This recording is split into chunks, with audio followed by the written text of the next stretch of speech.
kita semuanya adalah senang dengan orang yang baik. Kenapa? Orang yang baik itu hatinya nyaman. Orang yang baik hati itu hatinya nyaman, sehingga memancar kenyamanan itu kepada kita, dan kita senang dengan kenyamanan. Orang yang baik itu memancar rasa aman. Jadi kalau ketemu orang baik, kita tuh merasa aman, tidak akan terganggu. Makanya kenapa kita senang dengan orang baik? Karena kita aman, tidak akan tersakiti oleh kata-katanya, tidak akan terlukai oleh perbuatannya, dan lebih dari aman, nyaman. Selain kita tidak terganggu, juga sikapnya itu benar-benar membuat kita enak. Itu kenapa kita senang dengan orang baik. Kita merasa aman, kita merasa nyaman. Benar? Ada yang mau sudah punya istri cantik jelita? Mau pinter? Mau banyak uangnya? Mau tidak? Jawab. Tapi kejam, keji, di rumah suka ngasah belati, kata-katanya seperti cutter. Gak ada yang mau, gak ada apa-apanya. Wajah cantik, ganteng, tapi perilakunya hina, gak ada apa-apanya. Akhwat, santri akhwat, mau tidak suatu saat punya suami ganteng? Ya belum tahu ujung pertanyaan ini ya. Udah ganteng, pintar, mau? Ganteng, pintar, banyak uangnya, mau? Tapi akhlaknya bejat. Yang benar. Oh, mau ngapain punya suami ganteng menderita setiap saat? Tidak ada rasa aman dan nyaman kecuali dekat dengan orang yang berakhlak baik. Pertanyaannya, ini orang bisa baik gimana? Yang asli baiknya tuh. Emang ada baik yang tidak asli? Ada. Namanya bahmun, baik munafik. Jadi baiknya itu ada maksud. Dia baik. Kan baik itu macam-macam. Ada baik ingin diakui sebagai orang baik. Dia baik, tapi dia memerlukan pengakuan bahwa dirinya itu orang baik. Ini belum baik asli. Akan berhenti kebaikannya ketika dia tidak diakui kebaikannya. Ada yang baik demi agar dia jadi baik ke kita. Kalau tadi hanya pengakuan. Kalau ini baik supaya orang jadi baik, lebih dari pengakuan. Ini tidak begitu baik juga. Dia sedekah, tapi ngarep-ngarep yang disedekahin itu mau sama dia. Ada juga orang berbuat baik supaya dia tidak berbuat jelek. Paham? Ini ada preman, kita kasih uang supaya enggak ganggu. Ada orang sengaja berbuat baik supaya dia tidak berbuat buruk. Nyuap. Ada yang berbuat baik dalam tanda kutip untuk menjerat supaya orang hutang budi. Contohnya begini, ada cukong tuh, cukong lah ya, cari, oh ini aparat nih, dia anaknya dikasih HP, istri aparat ini dikasih tas mahal, dikasih ongkos supaya pergi ke luar negeri. Baik. Untuk apa? Agar suaminya juga dibelikan mobil, tabungan, ditransfer. Sepertinya baik. Padahal supaya aparat ini tidak bisa nangkep dia. Sepertinya baik, tapi ini jebakan Batman dan Spiderman. Ya.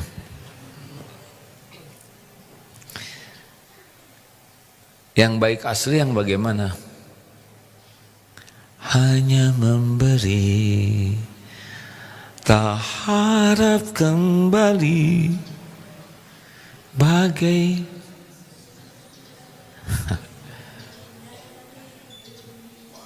masih hafal nek? Lanjutkan. Kasih emak. Begitulah baik asli itu seperti matahari, hanya memberi terus kebaikan memancar, tidak ngarep apa-apa. Ini ilustrasinya. Atau seperti jantung berdetak tiap saat, berdegup tiap waktu, tidak ada ribet ingin balasan. Atau seperti gula, masih ingat perumpamaan itu? Teh manis tidak pernah disebut teh gula, ya kan? Giliran kopi disebut kopi, gula nggak disebut. Kopi manis tidak disebut kopi gula. Martabak manis tidak disebut martabak gula, tapi giliran martabak telur disebut martabak telur. Tapi giliran penyakit itu, Bapak kena penyakit gula loh, difitnah. Tapi gula konsisten manis terus, nggak jadi asam, nggak jadi pahit. Itu ilustrasi sederhana.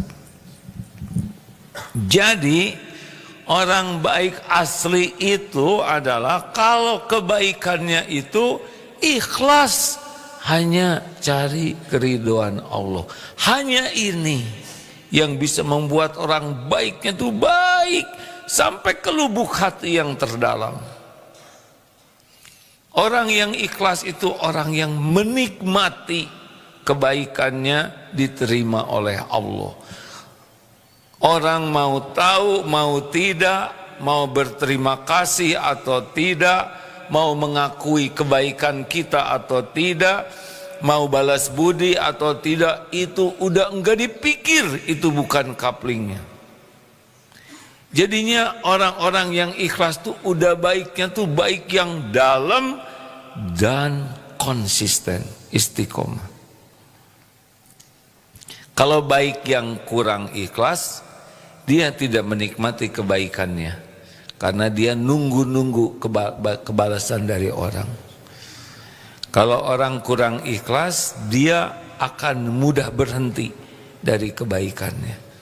Tergantung respon orang. Kalau orang ikhlas, anteng saja. Karena bagi dia waqafa billahi syahida, cukup Allah yang jadi saksi. Nah, jadi gimana orang bisa ikhlas?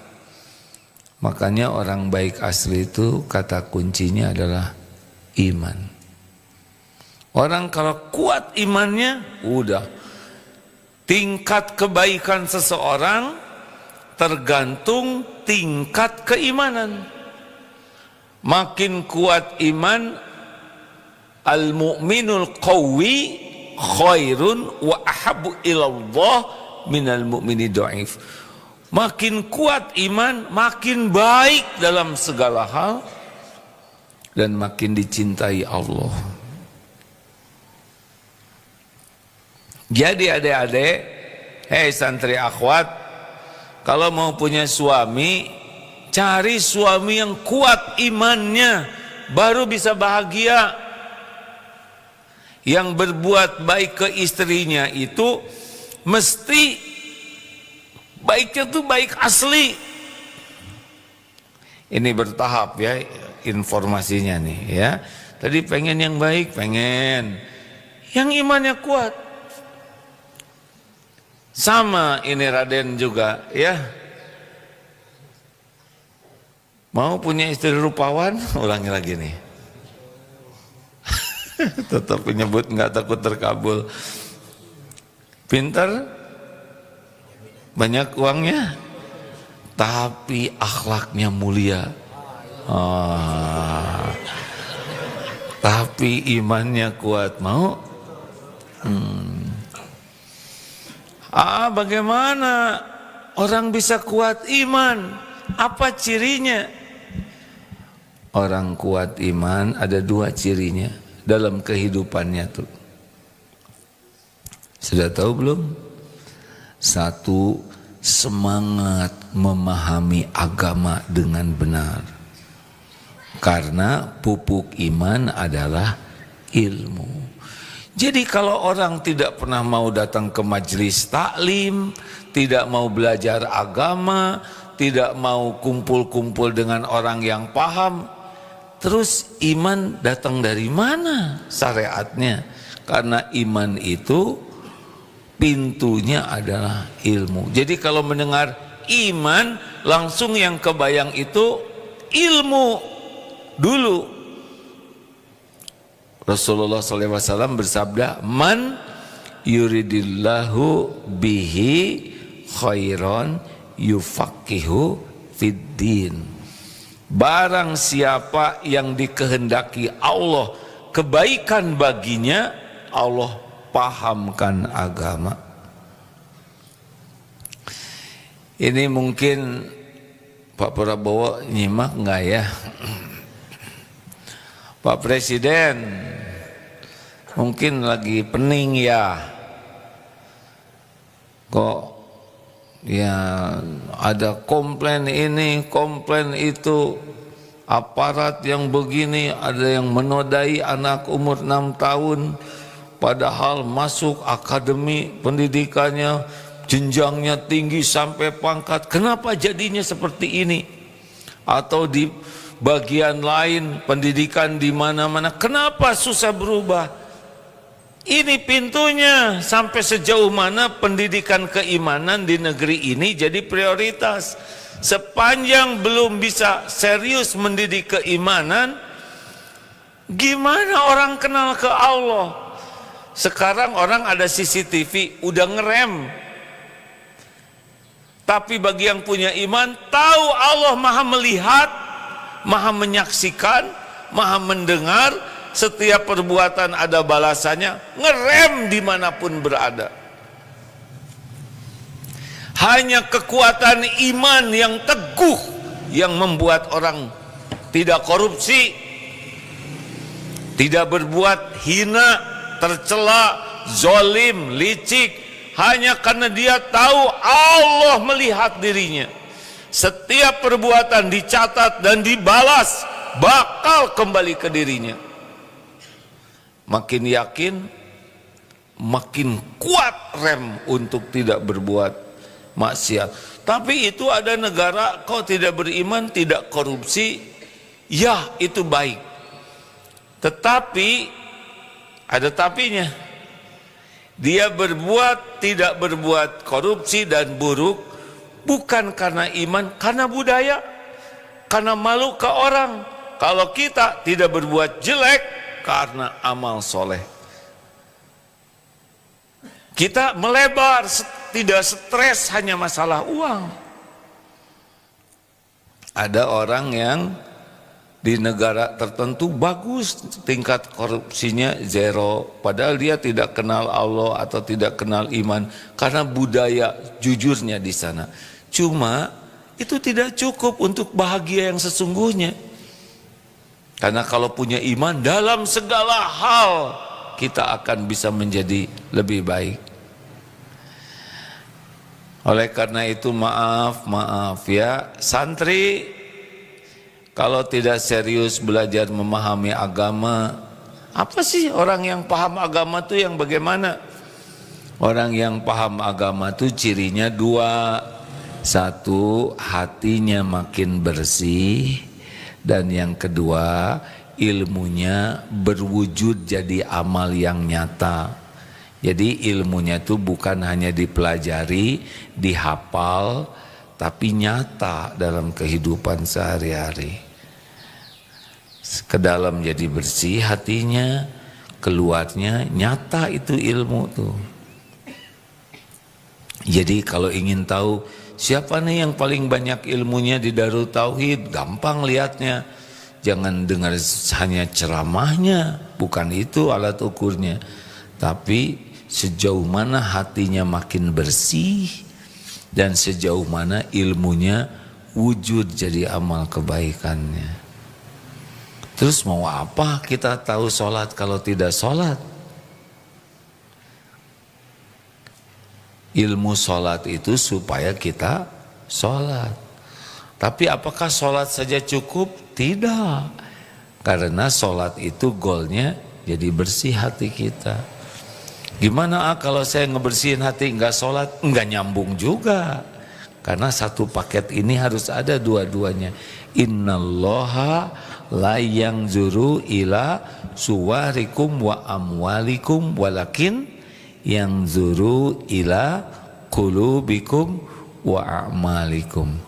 Sesungguhnya Allah tidak melihat rupa dan hartamu, tapi Allah melihat hati dan amalmu. Jelas? Jadi siapa santri yang bagus pemahaman agamanya, yang paling bersih hatinya? Bersih dari apa? Bersih dari musyrik. Jadi orangnya tuh ikhlas. Bersih dari apa? Bersih dari munafik. Tahu munafik? Munafik. Kalau bicara bohong, kalau berjanji tidak ditepati, kalau diberi amanah dia ngeles, khianat. Munafik namanya. Di depan dengan di belakang beda. Pura-pura. Nah orang yang hatinya bersih nggak ada munafik. Perkataan, perbuatan, hati sama. Tidak bermuka dua, tapi satu, ya. Bersih dari apa lagi? Bersih dari ujub. Ini jerih payah saya nih. Ini ide saya. Kalau tidak ada saya tidak bisa begini. Saya loh. Padahal gak ada seperti itu. Orang yang hatinya bersih, la haula wala quwwata illa billah. Kita tidak bisa menjauhi maksiat, menghindari dosa kecuali dengan perlindungan Allah. Kita tidak bisa berbuat kebaikan apapun kecuali dengan pertolongan Allah. Begitulah. Tidak ada sombong. Sombong itu apa? Batrul haq wa ghamtun nas. Orang yang hatinya bersih enggak berani meremehkan orang lain karena tidak tahu derajat seseorang di sisi Allah. Makanya rendah hati, tidak ada dengki kepada orang beriman. Bersih, akibat bersih apa? Nyaman. Kalau nyaman bagaimana? Nyaman nanti memancar. Makanya kalau ada orang celetak-celetuknya enggak enak, ya itu pasti hatinya enggak enak. Mulut ini kan seperti moncong teko, hanya mengeluarkan isi teko. Di dalam bening keluar bening, di dalam comberan keluar comberan. Maka kalau ada orang itu tuh sebetulnya hatinya baik loh, cuman ngomongnya aja yang jelek. Terus datang dari mana itu omongan? Izin udah tersambung dengan. Oh iya Pak Miftah, silakan. Semoga hari Ahad kita bisa bertemu, insya Allah. Bapak sehat dan istiqomah. Terima kasih Pak Miftah sudah mengisi acara ini. Padahal Pak, bagi kawan-kawan yang ingin melanjutkan menyimak uraian dari guru kita Kiai Haji Miftah Farid di MQFM Bandung 102,7. Jadi acara ini direlay oleh berbagai platform, berbagai media. Silakan bisa milih saja mana yang paling pas. Nah, yang kedua, apa cirinya orang bisa akhlak baik? Satu tadi, semangat memahami agama. Apakah pesantren akan langsung akhlaknya baik? Belum tentu. Belum tentu. Pesantren dia tidak sungguh-sungguh belajar, sambil dengar ceramah gini ngobrol terus, tidur aja, tidak ada semangat untuk belajarnya, maka susah. Dan ciri yang kedua orang akhlaknya baik, sudah tahu belum? Yaitu hidupnya selalu bermujahadah. Mujahadah itu bersungguh-sungguh untuk mengendalikan nafsunya.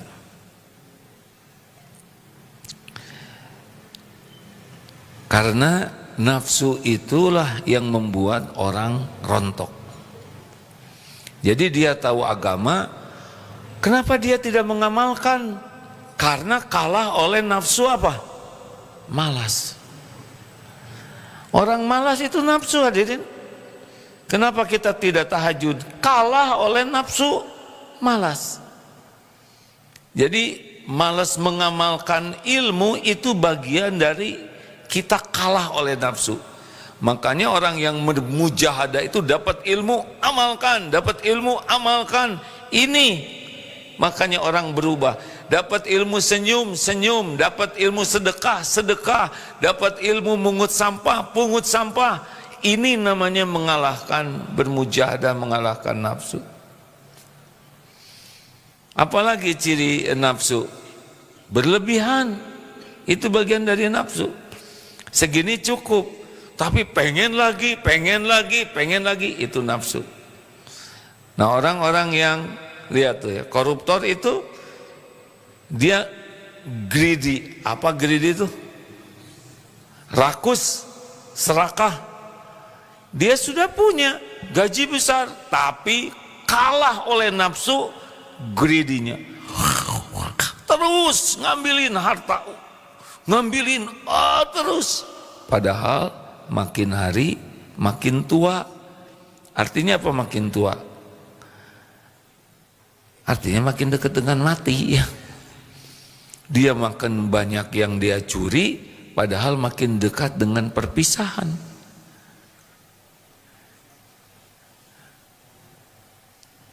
Ini tanda kebodohan. Amarah. Belajar agama, marah-marah terus. Lihat. Yang bermasalah di jalan, mukul. Kata-kata apa? Hancur. Karena dia kalah oleh nafsu amarah. Itu lihat. Yang kalah oleh syahwat, berzina. Hancur. Adik-adik baca berita itu. Jatuhnya orang-orang itu nggak jauh karena dua hal ini. Lemah pemahaman agamanya dan lemah jiwanya, kalah oleh nafsu. Makanya orang yang tidak punya dua program ini, program terus berusaha memahami agama, mengenal Allah, mengenal Rasulullah, memahami Al-Quran. Kemudian dia tidak punya program mujahadah mengamalkan ilmu, mujahadah mengendalikan amarah, mujahadah untuk bisa senang bersedekah, mujahadah mengendalikan syahwat, mengendalikan mata, pikiran, telinga. Kalau orang hidupnya begitu, jadinya akhlaknya baik. Tapi kalau tidak, ya sudah. Ke GTA galau tiada akhir. Liwe liar wae.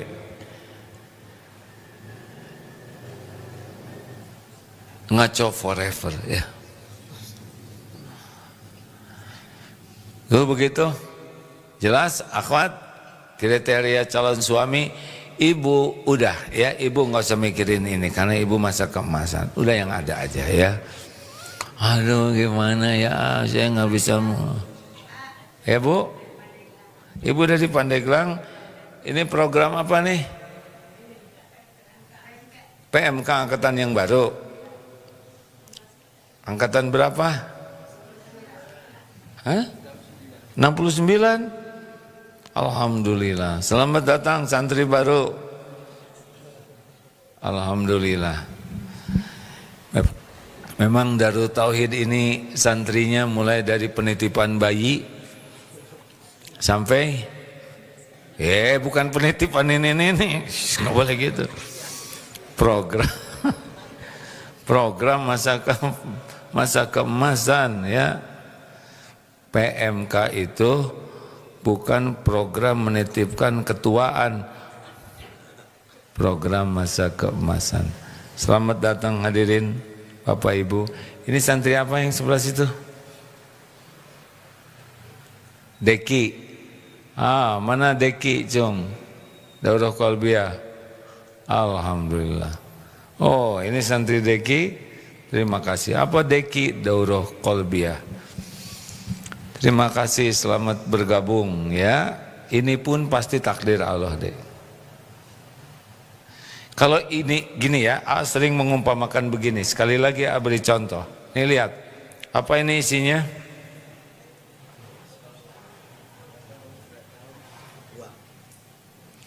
Bingung. Kalau bingung apa? Pelanga, pelongo. Kalaupun bicara enggak jelas, apa sebabnya? Karena enggak tahu. Cik pinjem uang, ada enggak? Sama-sama enggak punya ya. 5.000 aman ya. Tebak apa yang di tangan ini? Apa? Kalau yakin mantep. Kalau nggak yakin kayak tadi. Berapa uang yang ada di tangan ini?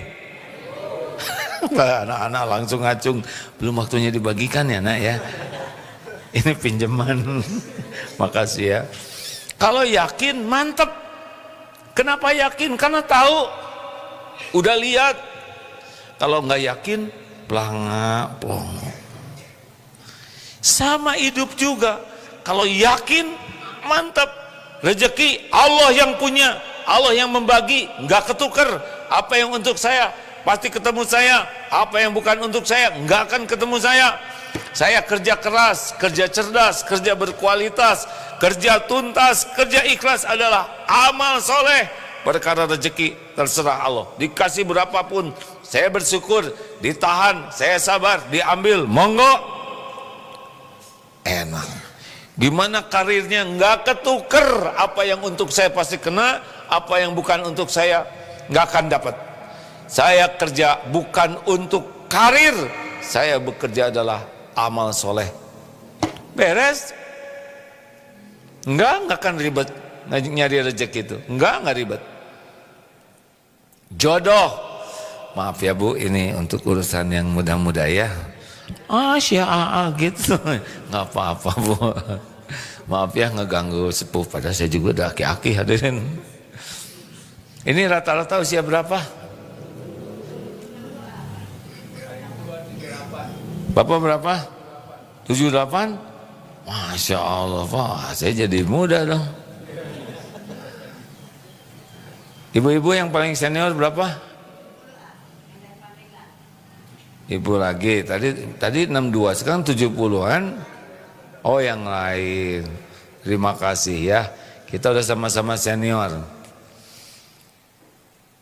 Gimana caranya kalau ingat jodoh? Ada Allah yang mengatur. Tapi saya wajahnya kurang cakep. Kalau yang punya jodoh yang cakep semua, berarti kita nggak punya jodoh ya kan? Yang ngatur jodoh itu Allah. Tapi dia sudah menyatakan cinta sehidup semati, enggak ngepek. Yang menakdirkan jodoh itu Allah. Kalau bukan jodohnya pasti nggak jadi. Kalau udah jodohnya pasti jadi. Gitu. Kalau yakin ke Allah tuh udah mantep. Enak hidup ini. Tapi kalau nggak yakin, kayak masuk hutan, nggak jelas petanya, galau. Namanya GTA, galau tiada akhir. cemas. Kalau kurang iman seperti apa sih cirinya? Selalu cemas, bacem, banyak cemas. Tempe bacem itu sebetulnya enak, tapi kalau bacemnya banyak cemas jadi nggak enak. Banyak cemas, dikit-dikit cemas, dikit-dikit galau. Artinya iman kita harus ditingkatkan. Yang kedua, apa ciri orang kurang iman? Terbelenggu oleh masa lalu, tidak bisa move on, kekunci oleh yang sudah terjadi, padahal yang lalu sudah berlalu. Tinggal terima takdir, banyak tobat, dan kalau nasi jadi bubur, terima sambil cari cakwe, ayam, kacang polong, kerupuk, kecap, seledri, bawang goreng, jadi bubur ayam spesial. Tiga, ciri orang yang imannya kurang, ini kan pelajaran udah sering ya. Yang pertama, ke depan cemas, ke belakang terkunci, terbelenggu, tidak bisa move on. Dan ciri yang ketiga adalah hidupnya ribet. Kalau ibu-ibu namanya mak ribet, kalau aki-aki namanya kiruwet. Jadi ribet aja, hidupnya tuh ribet aja. Kenapa kok ribet? Dikit-dikit mengeluh, menyela, menceletak-celetuk, gak enak, nyalahin orang, rewel, begitu aja terus ribet dari bangun sampai tidur tuh begitu. Bawa apa nih? Padahal dia yang menguap ya kan. Tapi dia selalu mencari black camping, black camping. Ruwet aja sampai mau tidur juga gitu. Pak, ingat loh, kata Agim, jangan suka berdebat. Emang siapa yang mau berdebat? Berantem lagi hadirin.